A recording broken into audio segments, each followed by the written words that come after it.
श्रीमान जी, मुझे अपने गुरुदेव के दर्शन करने वाराणसी जाना है। मुझे 3 दिन का अवकाश चाहिए और आज थोड़ा जल्दी अवकाश चाहिए ताकि रात की गाड़ी पकड़ने के लिए तैयारी कर सकूं।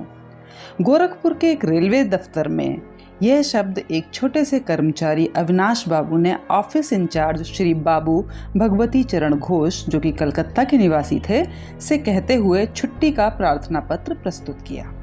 श्री भगवती चरण बाबू रुष्ट हो उठे। छुट्टी छुट्टी छुट्टी, तुम्हारे गुरुदेव हुए या आफत हो गए?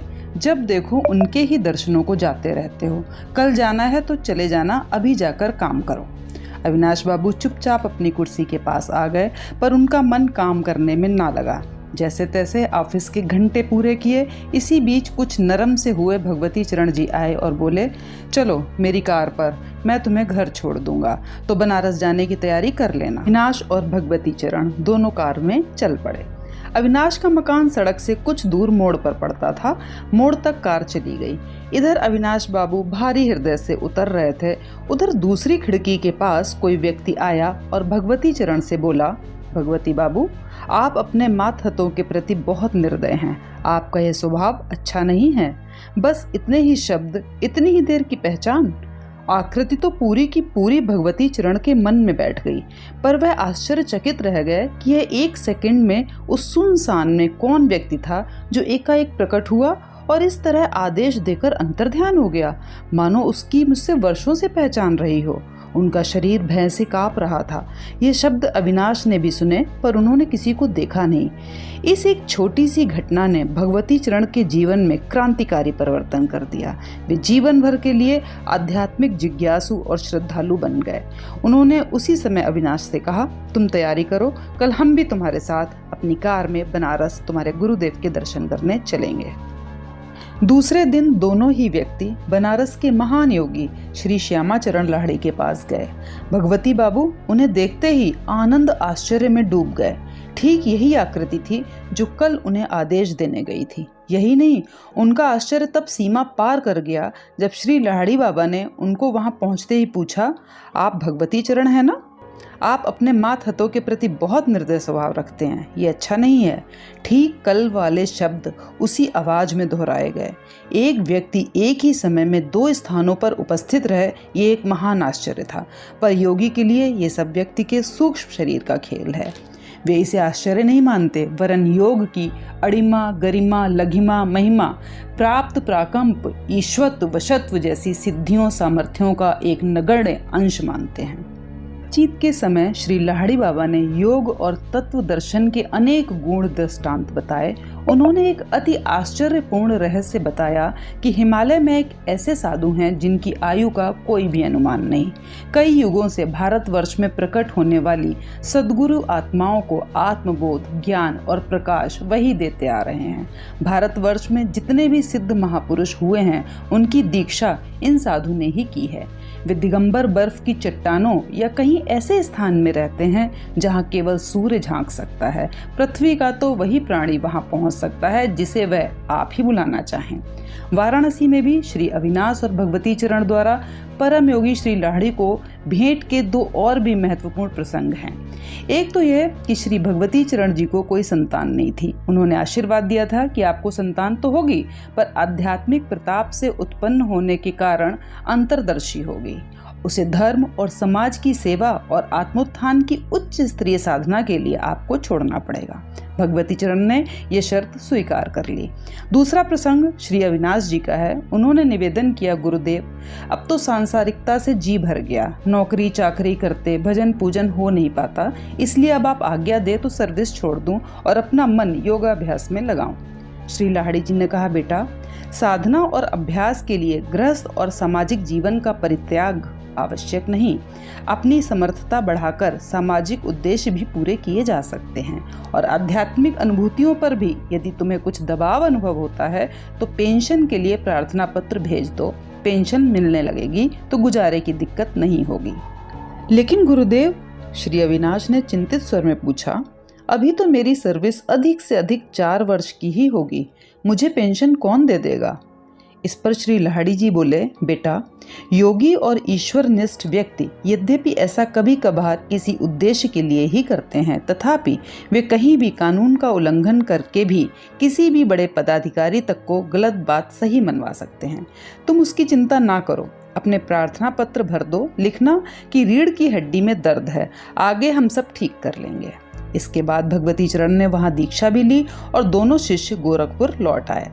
यह एक विलक्षण सत्य है कि श्री अविनाश ने प्रार्थना पत्र दिया, उनकी डॉक्टरी जांच हुई और पता नहीं क्यों और कैसे उन्हें थोड़ी ही सर्विस के बाद पेंशन बांध दी गई। अविनाश गृहस्थ से बदलकर स्वामी प्रणवानंद बने। अनेक सिद्धियों और सामर्थ्यों को अर्जित करते हुए वे योग की परिपक्व अवस्था तक पहुंच गए। तब तक भी उन्हें पेंशन मिलती रही। समय पाकर श्री भगवती चरण के एक पुत्र हुआ। यही पुत्र बाद में श्री लाहिड़ी जी के सामर्थ्यवान शिष्य श्री मुक्तेश्वर का शिष्य बना और बाद में योगानंद के नाम से न केवल भारतवर्ष वरन अमेरिका और यूरोप में विख्यात हुए। ये घटनाएं जो यहाँ प्रस्तुत की जा रही हैं वह उन्हीं की आत्मकथा, एक योगी की आत्मकथा, ऑटोबायोग्राफी ऑफ ए योगी का अंश है। श्री योगानंद तब लड़के थे और कलकत्ता में रहते थे। श्री प्रणवानंद तब बनारस आ चुके थे।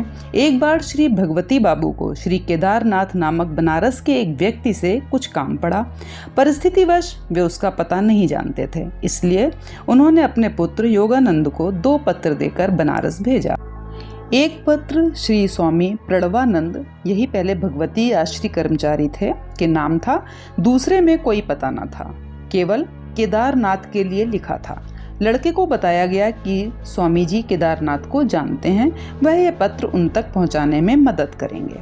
योगानंद के जीवन में आध्यात्मिक तत्वों के प्रति घोर आकर्षण और तीव्र जिज्ञासा पैदा करने वाली ये प्रथम और अंतिम घटना थी, जिसने उनके जीवन की दिशा को एकदम अध्यात्म की ओर मोड़ दिया। जैसे ही प्रणवानंद के पास पहुंचे, उन्होंने कहा, आओ छोटे महाशय, बंगाल में छोटे बच्चों को ऐसे ही संबोधित करते हैं, क्या तुम भगवती चरण के पुत्र हो? हाँ, बच्चे ने आश्चर्यचकित हो उत्तर दिया, मैं श्री भगवती चरण का ही पुत्र हूँ। क्या आप स्वामी प्रणवानंद हैं? स्वामी जी ने मुस्कुराकर कहा, हाँ। मानो उनकी पैनी दृष्टि बच्चे में छिपे आध्यात्मिक संस्कारों को पहले ही ताड़ गई थी। तभी जानबूझकर ऐसे रहस्यमय दृश्य और वातावरण उपस्थित कर रहे थे, अन्यथा योगी जब चाहें जिसके सम्मुख प्रदर्शन करते नहीं, वे अपनी योगिक शक्तियों का प्रदर्शन अधिकारी पात्रों के सामने ही करते हैं। बच्चे ने केदारनाथ का पत्र देते हुए कहा, ये पत्र श्री केदारनाथ जी को देने के लिए पिताजी ने दिया है, आप उनका पता बता दें या उन्हें यहीं बुलवा लें। स्वामी जी का संक्षिप्त उत्तर था, अभी प्रबंध किए देता हूँ। यह कहकर उन्होंने आंखें सिकोड़ी। ऐसा लगा जैसे ध्यानस्थ हो रहे हों। थोड़ी ही देर में वे पूर्ण समाधि की स्थिति में चले गए। बच्चे ने समझा स्वामी जी पूजा या ध्यान कर रहे होंगे। वह कमरे में रखी खड़ाऊ, पूजन सामग्री और दूसरी वस्तुओं की ओर देखने लगा। कोई 10 मिनट ये सन्नाटा रहा होगा। एकाएक स्वामी जी बोले, अभी आधे घंटे में केदार बाबू यहीं आ रहे हैं। आधे घंटे पीछे उन्होंने कहा था, देखो नीचे कौन आ गया। लड़का तुरंत सीढ़ियां उतरकर नीचे गया। उसका वर्णन करते हुए स्वामी योगानंद ने स्वयं ही अपनी आत्मकथा में लिखा है। मैंने नीचे जाकर पूछा, क्या आप ही केदारनाथ हैं? वे बोले, हाँ, अभी आधा घंटे पहले स्वामी जी मुझे बुलाने गए थे। उस समय मैं गंगा स्नान करने गया था। मुझे पता नहीं स्वामी जी को कैसे पता चल गया कि मैं वहाँ हूँ, जबकि मेरी उनसे 10-15 वर्षों से भेंट नहीं हुई। मैं चौंका कि स्वामी जी तो मेरे सामने बैठे रहे, फिर वे यहाँ कैसे पहुँच गए थे? मैंने पूछा वे क्या पहने थे। इस पर केदारनाथ जी ने बताया, लंगोटी और खड़ाऊ। गंगा जी से कुछ दूर तक वे मेरे साथ आए। फिर पूछा, तुम कितनी देर में पहुँच रहे हो? वहाँ तुम्हारी एक लड़का प्रतीक्षा कर रहा है। मैंने कहा, आधे घंटे में। इसके बाद घर गया और सीधा यहाँ चला आया। मैं चकित था कि स्वामी जी लंगोटी तो पहने थे, पर खड़ाऊ भी उनके बगल में रखा है। उन्होंने बड़े विश्वासपूर्वक कहा कि केदारनाथ जी आधे घंटे के बाद आ रहे हैं। ये सब क्या था? स्वामी जी एक ही समय में 2 स्थानों पर कैसे? दोनों व्यक्ति ऊपर आ गए। आवश्यक बातें हुई।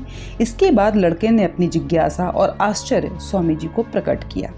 श्री प्रणवानंद जी हंसे और बोले, बेटा, योगी के लिए ये सब खेल है। यहाँ मेरा स्थूल शरीर था, वहाँ मेरा सूक्ष्म शरीर। दोनों एक जैसे हैं, पर सामर्थ्यों में अलग अलग। ये जब तुम कभी योगाभ्यास करोगे तो अपने आप जान लोगे कि यह सूक्ष्म शरीर ही है जिस पर स्थूल शरीर का जीवन आधारित है। वही सूक्ष्म शरीर स्वप्न, सुषुप्ति और मृत्यु के बाद भी क्रियाशील रहता है। इस रहस्य को तुम भली भांति योगी बनकर ही समझ सकोगे। योगानंद जी ने वही निश्चय किया कि आगे से वे अपना जीवन आध्यात्मिक साधनाओं में लगाकर अतीन्द्रिय शक्तियों का विकास और परमानंद की प्राप्ति करेंगे। जय गुरुदेव, जय गुरुदेव, जय गुरुदेव।